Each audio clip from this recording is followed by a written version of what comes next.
Coming up on today's show, I'll be joined by Dr. Derrick Phillips, who is a London-based consultant dermatologist, and we'll be discussing how social media is affecting our skin. But first, we are joined on Zoom by Lotte Mikkelsen. Lotte, good morning. How are you? I'm very well, thank you. How are you? I'm good, thank you very much. Now, we've been talking about this in the studio and talking with you for a little while, so I'm really excited for this one. So, Lotte, you are a laughter yoga master trainer and a keynote speaker known for your expertise in helping leaders and executives and entrepreneurs maximize their potential, correct? That's me. That is you. Amazing. So you combine laughter and yoga intentionally to help with deep breathing, to boost your mood, reduce stress, and overall health. Correct? Sort of. I mean, the yoga part of it is just the deep breathing we do, and then we do playful laughter exercise. So we're not going to do tree poses and downward dog and so on to laugh. So no downward dog today. Okay, perfect. So we'll jump straight into this. What is laughter yoga in its simplest of terms? I think I just said it, but so it's a great way of laughing even when you're not in the mood and you're not relying on other people to make you laugh. And it is that combination of breathing techniques and playful laughter exercises.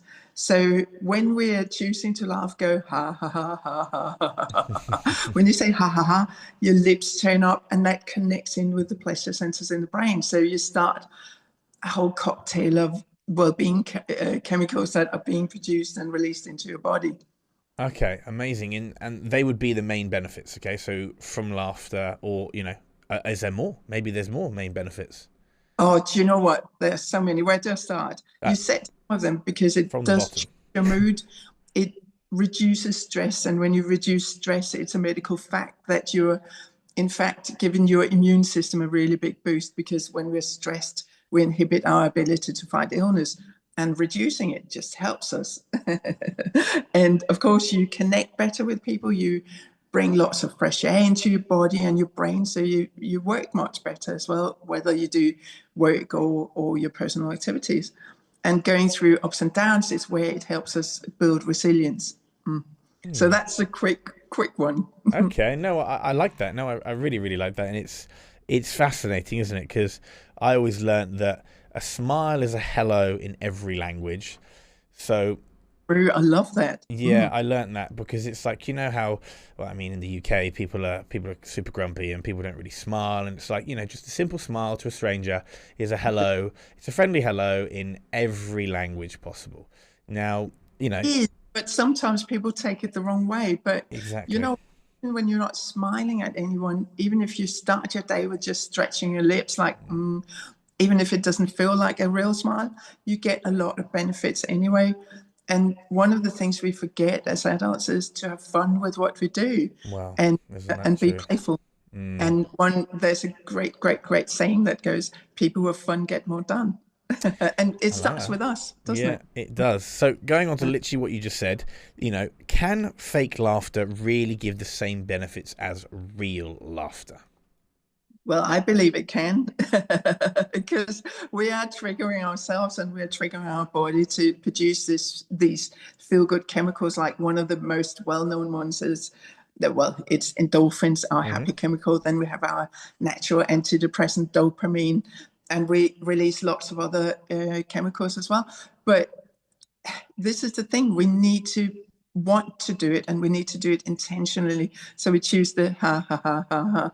And when you're looking in the mirror and going ha ha ha ha ha, very quickly it goes into being real contagious laughter. Yeah, no, I know that, because I've actually been in a room with people where we've not done probably something that is scientifically backed, but we have done that before. I've been in a room with someone who has one of those contagious laughs. So when someone laughs and they've got a funny laugh or it's quite contagious, it then sets you off and you keep going. And I find that fascinating. So the fact that you're saying when you look in the mirror and you can just kind of give yourself that laughter, it can really, really boost and give you a nice kind of start to the day. Would you say there's a particular routine that you could do in the morning for that? Or would you just say, wake up, brush your teeth, look at yourself and just smile and laugh? Well, that is one thing you can do. But I mean, since 2008, I've been running the Telephone Laughter Club, where we dial into a conference call at 7 o'clock and then we laugh for 10 minutes. 7:10, bye bye. And then we hang up and Bye we're ready bye. for. Yeah. Yeah, I like that. I like that. But that's just one thing, because people may not have the 10 minutes in the morning, because we all have really tight routines, Oh, don't of we? course. But getting up and you can do this with me. And when you get in the bathroom, nothing's really perfect in the morning, is it? So you can do a little in the mirror, go, ha, ha, ha, ha, ha, ha. It's not real laughter, No. but it triggers us to start feeling better and shifting that biochemistry. And when you're getting ready for the day, do a little bit of mental flossing, and you can do this with me. It goes like this. And then you floss your head. I quite like that, I think that is funny in itself. I think it's, as a concept, I just think, I love it. The real laughter trigger. Yeah, I mean, for me, laughter is medicine. I'm such a big fan of laughter. I try and not get it from my phone that much, because I feel like maybe it's the wrong kind of dopamine sometimes. It's that kind of, flicking through your phone. We're all guilty of it, right? But like, even just laughing, it sounds terrible, but sometimes laughing at someone, and then not in a malice way. You get what I mean? Laughing at something that is not bad can always be quite funny as well. I mean, because sometimes we don't have internet connection, we don't have people around us to make us laugh, and so on. And this is a way where we can induce the laughter even without having anything to make us laugh. And sense of humor is very different from person to person. That it is. What you laugh may not make other people laugh. So again, we have that issue with, is it funny? Is it not funny? Yeah. But here we can just go, ha, ha, ha, ha, ha. Yeah. Yeah.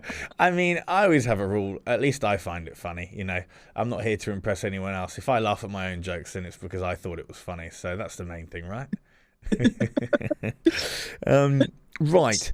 So we don't have to be apologetic to anyone for our laughter. No. I feel. Amen to that. As people, I think we're suppressing our self-expression, and we forget to laugh and take life less seriously. Yeah, and I think you're right with that. I think too many people make things too serious. I've tried for many, many years, and I think I've got a really good balance of being unapologetically myself, just saying stuff and being silly and being in serious situations and saying what probably people are thinking.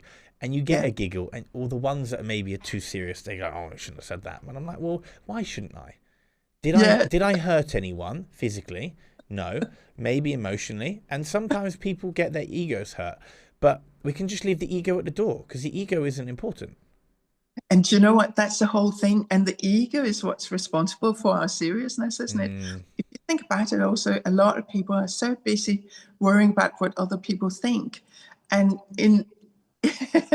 as a matter of fact, it's none of our business what other people think. And vice versa. When we're busy worrying about what they think, they're probably thinking, "Oh my gosh, what are they thinking about me?" Exactly. Yeah, I couldn't have said it better myself. I think that's the thing, isn't it? And I'm at a point in my life where if someone thinks poorly of me, then fair play. They've just wasted a lot of their energy thinking that way. Because I'm having a great time doing what I'm doing. Who can make us laugh and who we laugh together with, not just making us laugh, but laughing together with. Absolutely. Yeah. So is laughter yoga suitable for all ages and fitness levels? I believe it is, because as trainer and as facilitator and so on, it's up to me or the people I train who run sessions, like myself. It is up to us to make it suitable, and it's up to people to check in. Can I do this? But laughter yoga is for us all. And we are the ones who decide, are we going to do really active aerobic exercise, or are we going to be a bit more gentle and do the because really that rigorous, is it? Yeah, no, of course not. But like you said, it's the receptors kicking off. It's you're getting that, because we all know how important exercise is for dopamine release, for health benefits, for mental benefits, right? But then if you're doing an element of exercise with the laughter, all of a sudden, Yeah, but to be honest, I mean, just like with any type of exercise, there are some things to be aware of that, you know, if you're pregnant, if you have some health concerns, if you have new aches and pains, if you have coughs that are not related to respiratory conditions, you know, coughs that could be contagious, you shouldn't really engage with a group. But we can all do it by ourselves and just look at ourselves at the same time and do it to the extent we can do it. Well, that's So what I was going to ask you next. learning the exercise, and I teach it. So yeah, so I was going to ask you that next. I know you've mentioned obviously you can wake up in the morning, you look at yourself in the mirror, and you can do your laughing technique. So you can do that alone. Is it better in a group because obviously you bounce off each other, or do you have to get to a point where you're so comfortable at doing it alone? You know what? For some people, groups don't work. And, you know, but to be honest, when you are with a group, you have the mirror effect, the mirror neuron effect, where you see someone laugh and it's contagious and all that. But the thing is, we are not always in those groups where we can laugh together. And that's why it's so important. And so on. Or, we don't do it every day. We don't have that knock-on effect of the benefits I was talking about earlier. And there's so many more benefits, like your cardiovascular system, your immune system, your digestive system. Every system in the body benefits from laughing every day. And you go into each day in a good mood where you can cope with whatever you're facing. Well, so could an expression be a laugh a day keeps the doctor away? You know, like an apple a day. You can exactly right. Yeah, and then you eat the apple. Yeah, so you keep the doctor away twice, right? Yeah. Totally. Yeah. Okay. Nice. And how do people get past that kind of awkward feeling at the start, or that awkward laughing for no reason? You know, because we all do it, and you know, we've all been in a room where someone's laughing. You're like, "What are you laughing at?" But you find it funny because you don't know what they're laughing at, so you laugh with them. That question in itself, by the way, when you see people laughing and you go up and say, "What are you laughing at?" It's a certain laughter killer, by the way. Oh, really? Think, don't they? We don't want people thinking. Now, how to get past the awkwardness? You're saying, I never talk about feeling awkward. For me, it's the most natural thing to laugh. But people may feel all sorts of things, and that's their stuff. So it's just giving yourself permission and being willing to give it a go is what. And if you stand in front of the mirror in the morning and you think, gosh, I can't laugh loudly here because I've got people in my household, just do a little giggle, little after. Yeah, I like that. And it is just the willingness to do it, the willingness to give into it, and give yourself that amazing feel-good cocktail. Yeah, the cocktail of happiness and laughter. I love that. Yeah, that's really. You mentioned dopamine as well. It's what drives us. It's our reward chemical. When we done something good, we feel, wow, that releases as well. And oxytocin, our love hormone, when we're connecting with people, it's amazing what happens in our body. And it's such a small number of benefits I've actually touched on. So, you know, when I talk to corporate businesses or health groups or teach people who come from all sorts of walks of life, we go in so much more depth with the benefits and I bet obviously, because you do lots of talking, I'm sure you go into a lot more depth, but we're obviously, you know, a little bit short on time, because I want to do a little bit of this at the end, okay? If that's okay, if we're going to have time to be able to go through a little bit of a practical example. But before we get there, how can it help with stress and mental health? You've gone over, obviously, the benefits, how, you know, obviously smiling is so good for you. Is there anything else that maybe you feel like you've missed off that you could cover over that? Do you know what? The whole thing with stress is that it inhibits our whole body, and it's what creates some of the conditions that we really don't want in our life. And I'll tell you, one of the key things that made me start the Telephone Laughter Club was because I wanted to reduce stress in my own life. Because in 2008, when I started it, I was diagnosed with MS. And I've not been on any medication, touch wood, but it's been my medication. Laughter every morning has been my medication, because when you reduce stress, you're less likely to experience relapses as you experience which deteriorates your health. So I feel I'm a living, walking example of what laughter can do for you. Practice what you preach and the improvements. And stress, really, when you're laughing and you are reducing. This is a study from 1979 from a team in a university in California who showed that when you're introducing more endorphins in your body, you're reducing stress chemicals like cortisol. So your stress is lowering, and we're more able to cope with what we're facing. And that's the whole key to what we're doing with laughter or laughter yoga. So stress reduction, yes, big tick with the stress reduction, and then obviously massive improvements for mental health, because because also our mental health is impacted out by our physical health as well, isn't it? So you're killing two birds with one stone, and it's amazing. Completely interconnected, because when our physical health is poor, then often our mental health start declining. And if we have declining mental health, often we start experiencing aches and pains, and it just has that knock-on effect. And if you can choose to laugh, it doesn't mean things are funny. No, and it true. doesn't mean that any problems, because they don't just disappear, but it does mean that we're more able to cope, because it connects very well in with things like NLP, with neuro-linguistic programming, because what we're doing, we're creating anchors for the laughter, and we're starting rewiring our brain, producing or creating new neural pathways to replace old conditioning that says, oh, don't laugh too loud, don't laugh too much, don't do this, don't do that. We're replacing that and saying, it's okay. Yeah, it's okay to laugh longer, laugh louder, do it more, and do it every day. It's really good. It's really interesting what you're saying, because I can already, like, I've been places where people are like, oh, stop laughing so loud. I'm like, grow up, leave me alone. Like, if it's funny, it's funny.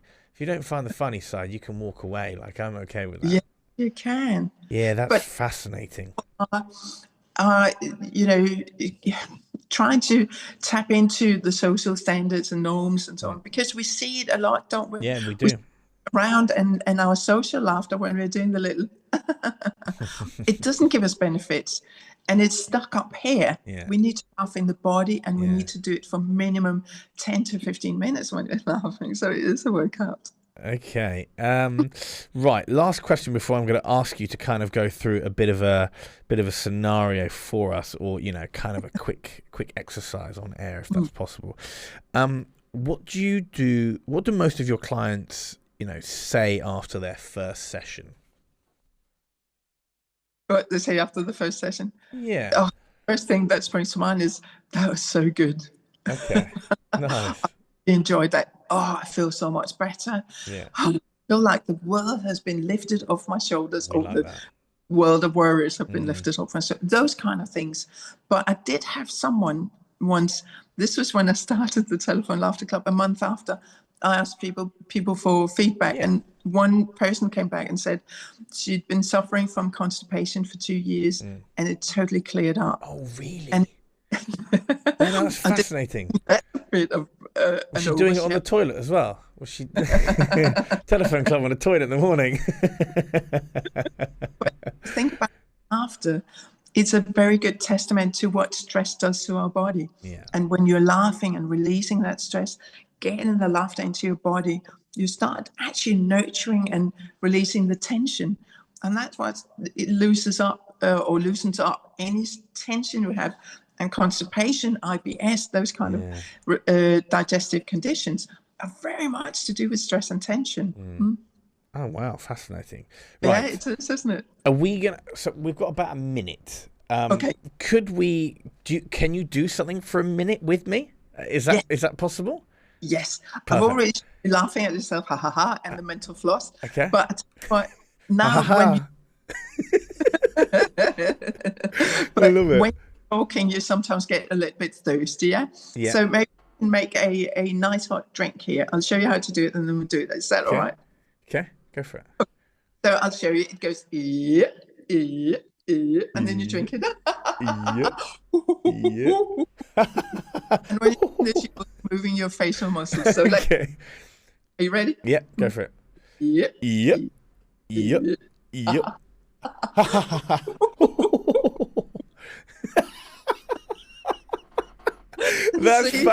That's fascinating, because like this whole interview I've been here with like a Cheshire cat smile. I keep smiling because I find this absolutely fascinating, and I feel like I'm a very much energy based individual.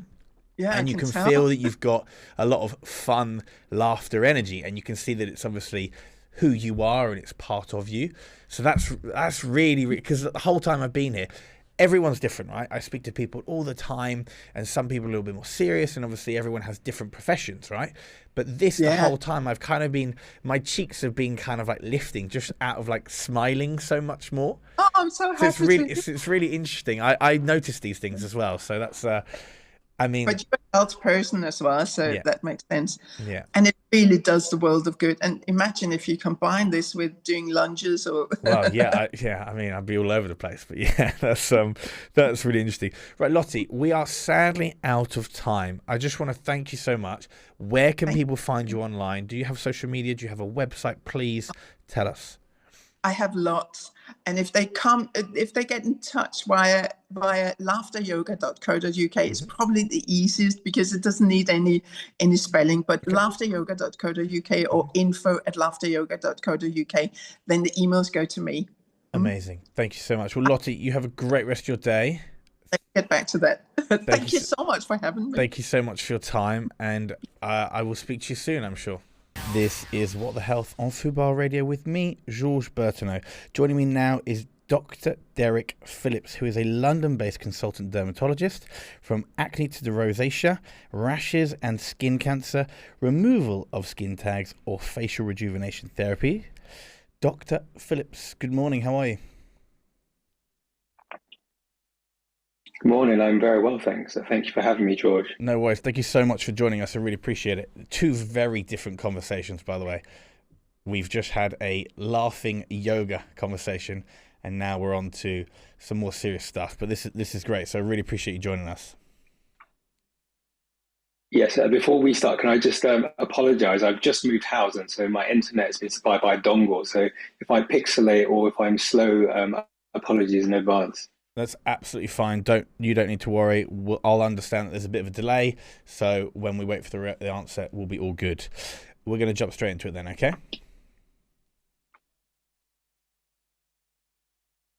Yeah, great.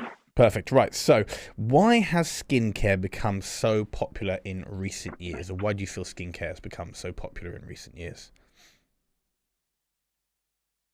Yeah, so it's an interesting one because skincare has become popular for a number of reasons. So the first thing is that there's a greater awareness of the importance of skin health. And that's partly due to sort of social media and online platforms, which have given people access to specialists like dermatologists, but also people access to the science, which is more available and more accessible in a way that it previously wasn't. And as a result of this, people are realizing that good skin isn't just about vanity; it's about health, confidence, and it's also about preventing skin concerns developing in the future. Secondly, so we've seen a real behavior shift, and so I heard as I was coming on that you were talking about the pandemic, and the pandemic has accelerated the trend in well-being and skincare focused approaches. So since the pandemic, we've noticed that people are taking more time to look after their skin, and they've discovered that skincare can be a good way of self-care. And finally, technology has improved, and the science behind skincare has advanced tremendously in recent years. So we now have ingredients and formulations that are genuinely backed by science, and they deliver meaningful results that sort of consumers can readily see themselves. And that's why, for me, it's such an exciting time for us to launch the Genora Leveraging Plus Smart Face Serum, which is packed full of evidence-based ingredients that support the skin barrier, hydrate the skin, and also just improve overall skin health. And I think what you've said, you've hit the nail on the head with everything is kind of science backed now. There's so much more readily available evidence. Back in the day, there was, not as many journal articles being done, not as many reviews being done. So there was a lot less kind of proof is in the pudding. It was just, I use this because it makes me feel better. Instead, now we've actually got stuff that is scientifically backed and proved, and experts like yourself can go, that's just a bit of a fad and a gimmick. This stuff works. No, exactly. And it's completely refreshing that, pharma companies and skincare brands are, they're investing in relationships with PhDs and laboratories, and they're really, putting their money into the research so that the things which are coming through benefit us as patients, consumers, and the end users. Yeah, 100%. And, in the long term, it's going to be better for the farm companies because they're going to be able to produce better quality things, spend more money to get the science and then bring out the best product, right? So how does the research reveal exactly about our skincare habits? Is there anything that's kind of really stood out from the research about skincare habits? Yeah, I mean, so I mentioned social media before, and it's really, it plays a huge role in this story, and it's a double-edged sword. So on one hand, with social media, we've seen a rise in the understanding of the importance of things like sunscreen and really sort of looking after your skin barrier. But with the social media also comes the pressure. And what the research has shown is that 2 in 5 people have felt pressured to change how they look as a result of social media. Has led to 20% of people using products which are too harsh for their skin. And these people ended up in my clinic with irritated skin barriers and, skin concerns that subsequently need to be treated. And what's even more alarming is that some people have felt that they've been pushed or heavily influenced by social media into having treatments such as facials, Botox and fillers, treatments that they don't necessarily require. So it just highlights the need that, yes, social media is a great resource, and it's great that we have these online platforms, but we need more expert-led, reliable information that people can use to help navigate through the noise and make better choices that can generally help their skin health. Yeah, and I think that's the thing that really frustrates me about my industry as well. There's a lot of people that have, good bodies or really good genetics, and they're trying to make a quick buck from other people's insecurities. And I say this actually, I think every week, or if not every other week, comparison is the thief of all joy, and we are all terrible for it. We all look at someone else and we go, oh, I want, their biceps, or I want their legs, I want their abs, I want their shoulders, whatever it might be. So I'm very much in your kind of side when it comes to social media needs to be used better to actually help people and stop kind of helping influencers make a quick buck by selling a product that just because it works for them, they don't have any medical advice or any training in providing this product. Yeah, and often there's no real transparency. People may be promoting particular products and pushing them really hard, but what's not apparent to the consumer is the relationship with the brand in the background that's driving this recommendation. And that's why it's really good that sort of brands are publishing the science so that the users can review it themselves and they can see it clear and plain that this product contains these ingredients and they do work. Yeah, I mean, my biggest concern is, are these people actually using the product all the time? Are they just using it for the video? Are they just using it to make the quick buck? That's what we don't know. So no, exactly, and that's why I'm having in addition to consumer trials, but having robust randomized controlled trials where in a controlled setting, the cream has been, or whatever the active ingredient or product is, has been compared to just a bland comparator, and they've taken measurements such as how much water is lost from the skin, reduction in wrinkles, i.e., robust scientific evidence that can be reproducible all around the world. Then you can make a judgment for yourself. It's there. Well, that leads me on to my next question: is at what age should we start looking at our skin, and what kind of products are the most important, at that age when you start using products? Yeah, I mean, so you're never too young and you're never too old to start looking after your skin. But obviously the skin has different requirements at different stages in your life. So when you're, in your teens and your 20s, then really your skincare routine just needs to be quite basic. So focusing on a gentle cleanser and daily sun protection, and just keeping your skin barrier healthy. So the sun protection factor is really important and can't be understated, because we know that long-term sun exposure damages the skin barrier and is responsible in the skin that we see in terms of fine lines, wrinkles, and uneven skin tone that people latterly would like to correct. As you move into your sort of 30s and 40s, which is sort of where I am in my life, that's when you can start using more targeted ingredients, so things like antioxidants, retinol, peptides. So these are all actives that are going to help support collagen production and organization of collagen, improve the texture of the skin, and sort of reduce the appearance of fine lines and wrinkles, which are starting to creep in about that time. At any age, products with ingredients which are going to hydrate the skin barrier and support the skin overall and tackle inflammation, like the Genora Levagen Plus Smart Face Serum. They can be used at any point in your life because they're going to help maintain skin health. What's interesting is that actually research has shown that 1 in 5 people only began looking after their skin in their 30s or later, yet half of them already know that they should have started in their teenage years. Wow. Which just really highlights the value of starting early. That's really interesting. I mean, I'm terrible for it. I don't actually do much for my skin. A little bit of is it miracle water or molecular water? Micellar water. Micellar water. There you go. Shows how much I know about my skincare. So this is insightful for me as well. Right, a quarter of people don't feel confident. Are you wearing SPF? No, I'm not. No SPF from me.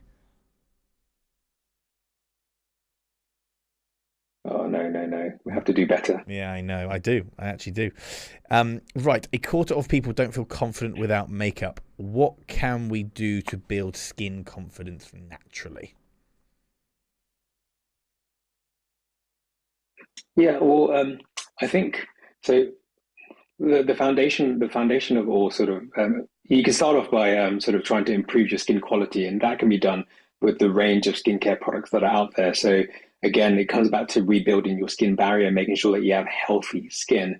The other thing is just it's a societal thing. We need to move away from a social media culture where people are scared to show the real versions of themselves. Everything is overly filtered. People using apps to alter their faces and their appearances. So it just means that sort of people have altered reality testing. It's very difficult to know what people really look like, and as a result, everyone has a slightly distorted perception of self. So as a society, I think we need to move away from filtered and doctored images and just learn to be more comfortable in ourselves. I always advocate for treatments that are not going to change the way you look, but are just going to sort of enhance your skin quality and sort of help you to feel more comfortable and make your skin more radiant so that you feel better in your own skin rather than changing the way you look.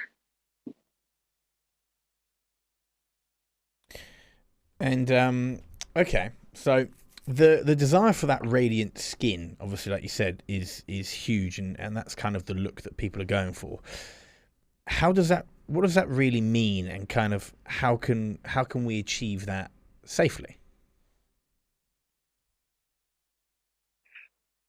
Yeah, so when people are describing radiant skin, I mean, they're just using new adjectives to describe what is essentially healthy skin. So skin that is voluminous, skin that is soft, skin that has a smooth texture. And, just looking after your skin barrier with hydrating skincare, things that are going to support the skin barrier and nourish it, and aren't going to overly irritate it. So making sure that the products that you use are suitable for your skin. If you have sensitive skin, then you don't go for the really harsh actives because you've seen the TikTok influencer use it.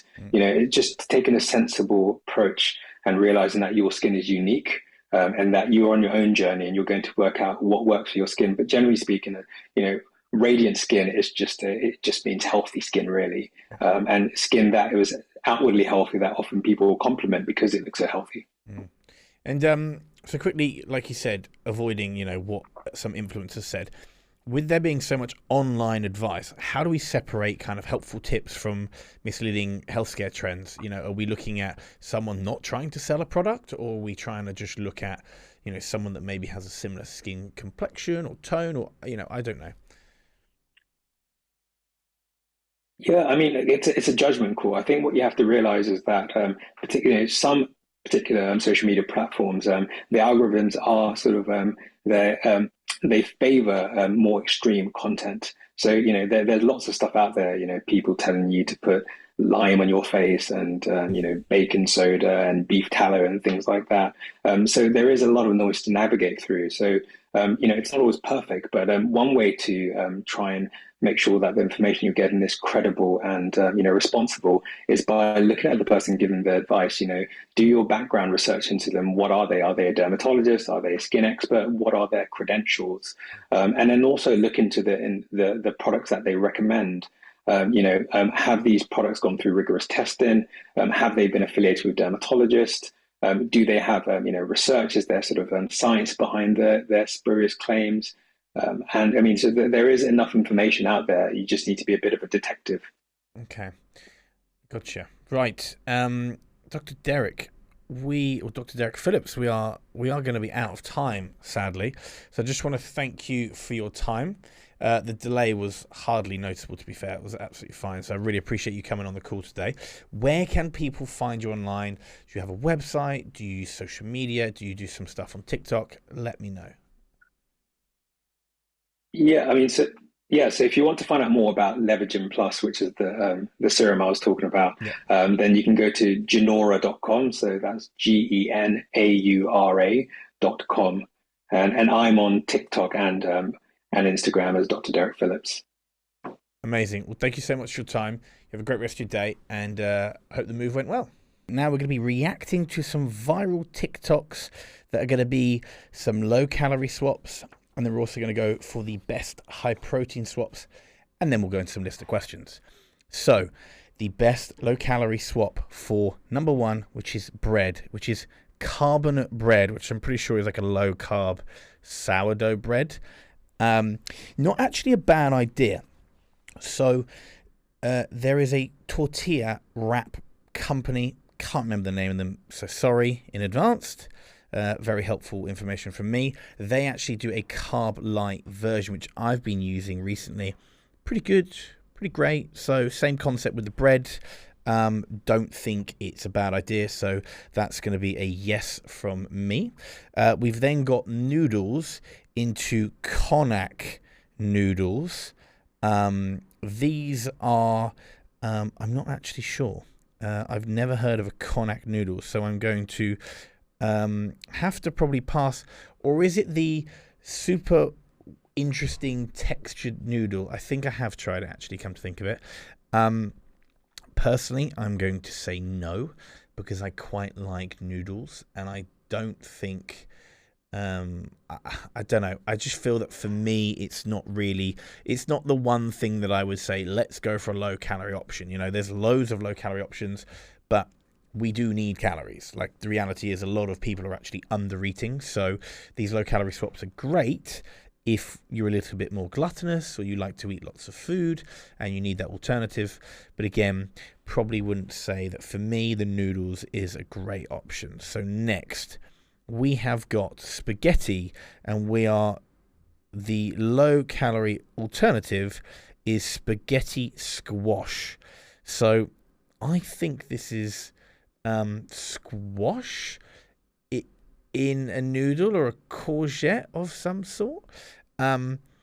These are pretty keto-friendly, I think. I've never tried them, so I can't really give my opinion on them. But what I can say is, it could be a good option. But the thing is do you really not want pasta? Because, hey, I'm Carby Ken. Nice to meet you.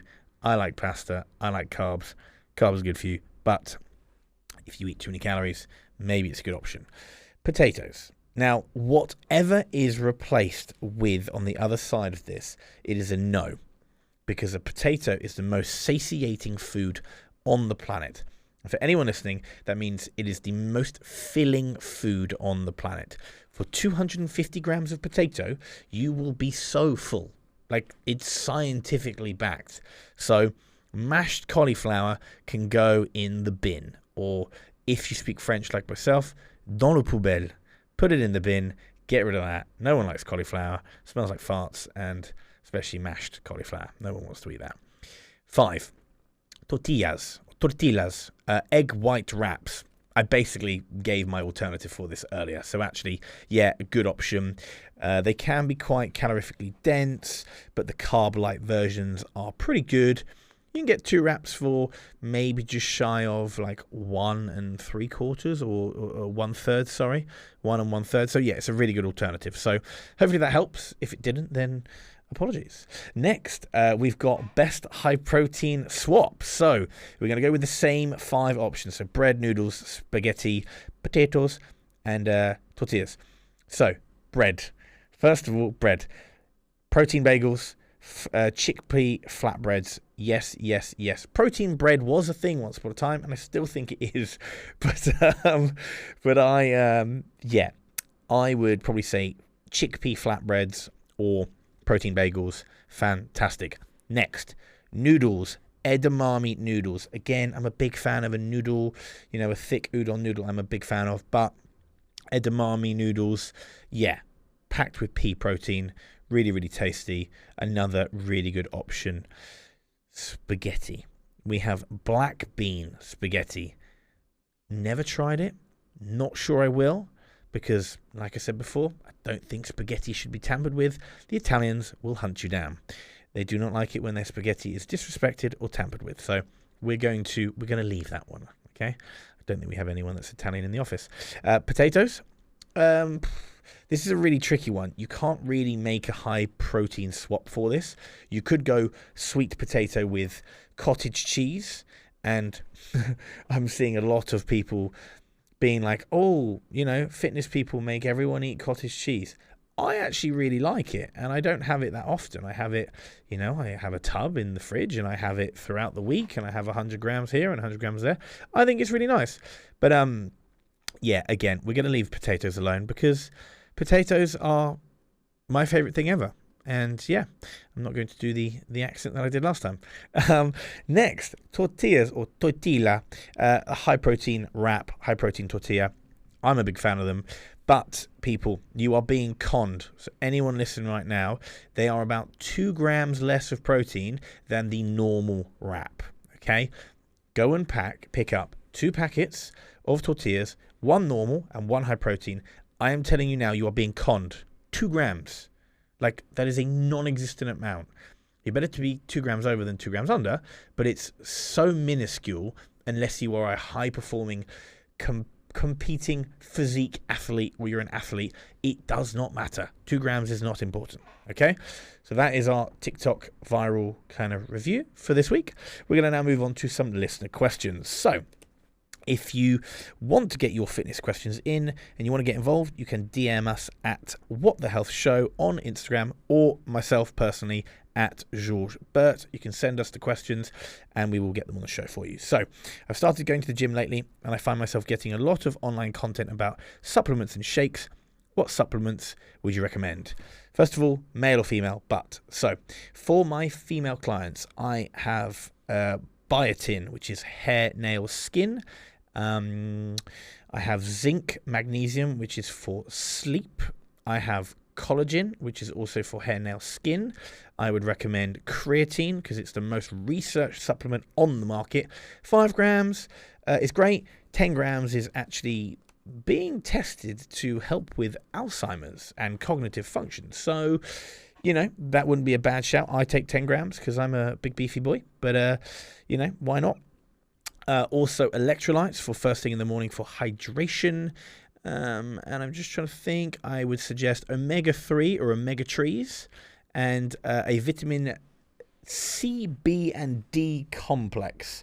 That is probably what I would suggest for females. And for men, I would probably say you can take all of them as well, if I'm honest with you. You don't have to. I probably wouldn't focus too much on the biotin because that's more hair and nails. And I know as blokes, not every man is too fussed, but I know for women that makes you feel confident, when your hair's glowing and your nails are really healthy. So yeah, they're probably my main supplements I would highly recommend. If you struggle with concentration or energy levels, a pre-workout for the gym is also something I would highly recommend if you are tired after a long day in the city or doing whatever you do. Next question. I want to get strong, but I'm not sure how much weightlifting is too much. How do I know when I'm pushing myself enough without overtraining? If you are sore for so they say the sweet spot is about 48 hours. You're normally more sore 48 hours afterwards, and then 72 hours it should have gone. I did this once. I trained legs after not having trained legs for a very long period of time, which is very, very against my methodologies. And I had DOMs for 5 days, and I lived in a coach house.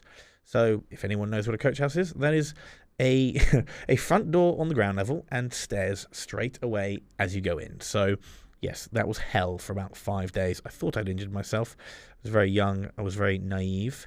But yeah, I would say 2-3 days. If you're sore after 2 or 3 days, you've done too much. But yeah, you need to get sore at the start of your health and fitness journey. You have to get sore. You have to get that growth. Your first 3 years of lifting, to anyone who's listening, are your most important years. Everything else kind of tails off a little bit afterwards, but they are your most important years. You will get more results in your first 3 years than you probably will in year 4, 5, 6, 7, and 8 put together, if you do the first 3 years correctly. So a little bit of info for you. And next question. I've heard a lot about the importance of mobility work, but I'm not sure where to start. What exercises should I be doing regularly to improve my flexibility and mobility? Deep squats as a body weight exercise is a really, really good way of kind of getting some mobility. You can do some stretching. Yoga is a really, really, really good way of kind of getting active stretching in whilst holding some positions. It's not true. Anyone who's listening is going to be upset by this, but it's not true. Yoga doesn't build you that body, that toned, lean physique. Lifting weights does. A calorie deficit, a calorie surplus when you're lifting weights, calorie deficit, and training over long periods of time. Right, guys. That is it from me. Thank you for your questions. A massive thank you to Lotte and Dr. Phillips today for joining us on What the Health. You guys have been fantastic. A reminder to you guys, you can download the app and listen each week and follow us on social media. We are at What the Health Show on Instagram. If you want any help with your health and fitness goals, I do provide a top tier coaching service with no BS. This is problem solving, this is hand holding, and I support you every step of the way. So if you're interested, send me a message at Georges Berthonneau on Instagram. Thank you. And remember, there's another show next week at 11 a.m. Come back for another jam-packed show. I'm Georges. Thanks for listening. Ha ha ha. Love you. Bye.